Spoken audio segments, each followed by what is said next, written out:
mahasiswi STI Asanta Jambi. Baiklah, saya di sini akan mempresentasikan artikel saya yang berjudul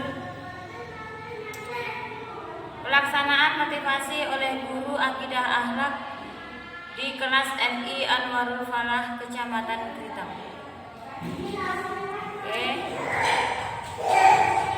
Setiap manusia lahir di dunia dalam keadaan suci. Orang tua dianut untuk memberikan pendidikan untuk mewarnai kehidupan. Semua tingkah laku anak tergantung pendidikan yang diperoleh dari lingkungan keluarga maupun di luar keluarga. Seiring berjalannya waktu yang semakin maju, setiap insan dianut untuk dapat menyelesaikan dalam menjalani kehidupan. Oleh karena itu, pendidikan dalam keluarga saja tidak cukup tanpa dibarengi dengan pendidikan di luar keluarga.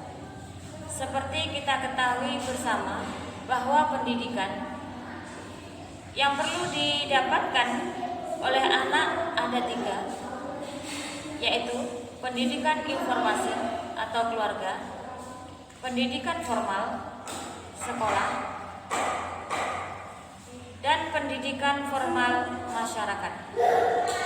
Orang tua yang bijak pasti akan memasukkan anaknya ke sekolah yang bagus sebagai tempat untuk mendapatkan pendidikan kedua setelah di rumah yang memadai. Guru profesional, lingkungan yang mendukung, dan banyak lagi lain. Dalam kegiatan belajar mengajar, anak adalah sebagai subjek dan sebagai objek dan kegiatan pengajaran. Karena itu, inti dari proses pengajaran anak lain adalah kegiatan belajar. Anak didik dan dalam mencapai suatu tujuan pengajaran, aktif untuk mencapainya kekreatifan. Sebagai fisik, tetapi juga segi kejiwaan. Bila hanya fisik anak yang aktif, tapi pikiran dan melihatnya kurang aktif, maka kemungkinan besar tujuan pembelajaran tidak tercapai. Ini sama hanya anak didik tidak belajar karena didikan tidak merasakan perubahan dalam dirinya. Harapan yang tidak pernah semasa lalu, guru menuntut adalah beragama. Bahan pelajaran yang disampaikan guru dapat dikuasai oleh anak didik, serta tuntas. Ini merupakan masalah yang cukup sulit yang dirasakan oleh guru. Kesulitan itu dikarenakan anak didik bukan hanya sebagai individu dengan segala keunikannya, tetapi maka mereka juga sebagai makhluk sosial dengan latar belakang yang berlahan. Paling sedikit ada 3 aspek yang membedakan anak didik yang satu dengan yang lainnya. Yang aspek intelektual, psikologis, dan biologis. Ketiga, aspek tersebut diakui sebagai akar permasalahan yang akan melahirkan bervariasinya sikap dan tingkah laku anak di sekolah. Hal itu pula menjadi tugas cukup berat bagi guru dalam mengelola kelas dengan baik. Apabila pendidikan mempunyai makna pembahasan manusia dan mengembangkan kemampuan untuk memilih dan berdiri sendiri dari manusia, maka pengetahuan manapun nilai pembebasan dan bukan mendukung horizon penglihatan manusia. Oleh sebab itu, pengetahuan bukanlah suatu absolut, tetapi merupakan pengertian yang tertunda. Maka pengetahuan tidak lepas dari struktur struktur kekuasaan yang memiliki pengetahuan itu. Pengetahuan yang dimiliki dalam pembangunan anak manusia merupakan kebenaran yang terus-menerus disempurnakan atau kebenaran yang tertunda. Kebenaran abadi hanya dimiliki oleh Sang Pencipta. Oleh karena itu, kebenaran abadi hanya dimiliki oleh Sang Pencipta, maka untuk anak manusia sebagai ciptaannya mempunyai tanggung jawab moral yang memiliki atau mengklaim memiliki kebenaran yang mutlak, kebenaran yang dimiliki manusia terkait kepada sesuatu kebenaran yang disepakati bersama. Karena itu kehidupan bersama manusia menuntut rasa saling menghormati, saling mempunyai dan sepakat untuk mewujudkan kehidupan bersama. Pembangunan pendidikan merupakan sebagian integral dalam pembangunan normal, karena pada dasarnya proses pendidikan tak dapat dipisahkan, dan proses pembangunan nasional itu sendiri membangun nasional untuk dilakukan oleh pemerintah Indonesia diarahkan dan bertujuan untuk membangun sumber daya manusia yang berkualitas dan membangun sektor ekonomi serta sektor-sektor lainnya.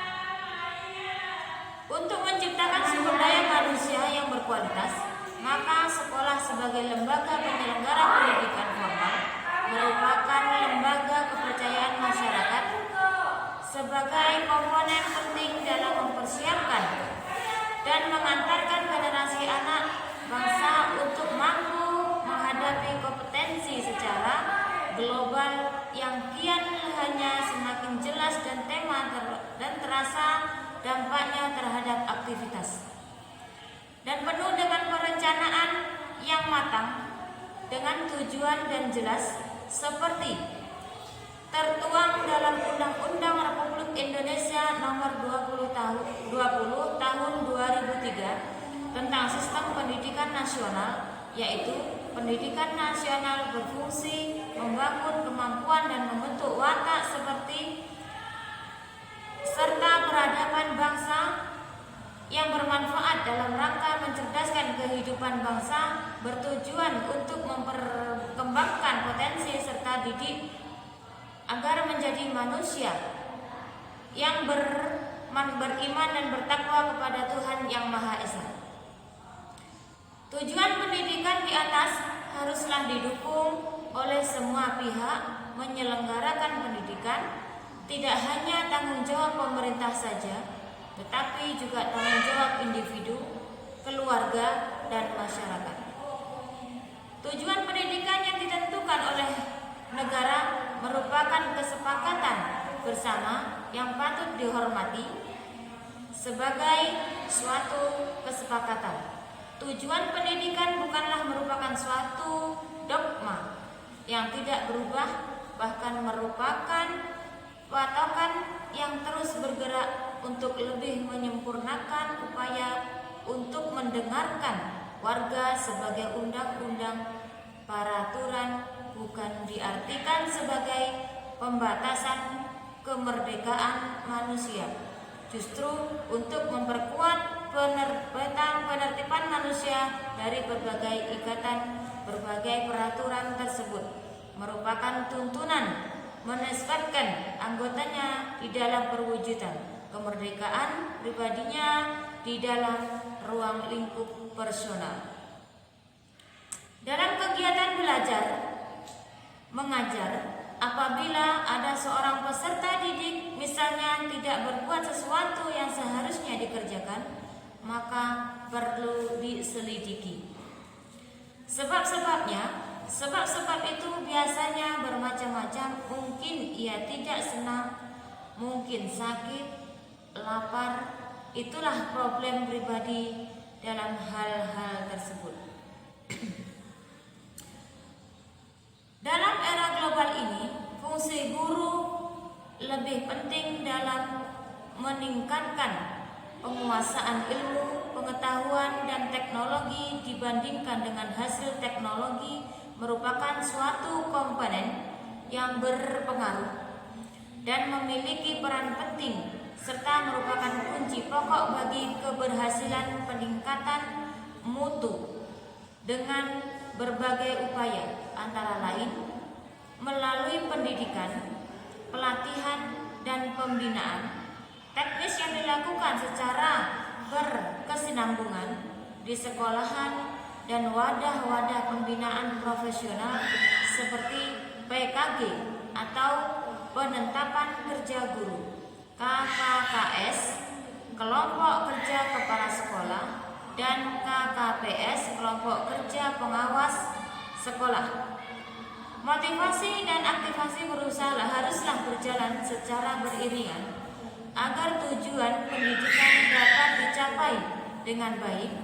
Apabila orang tua memang sengaja menyekolahkan anaknya di sebuah satuan pendidikan,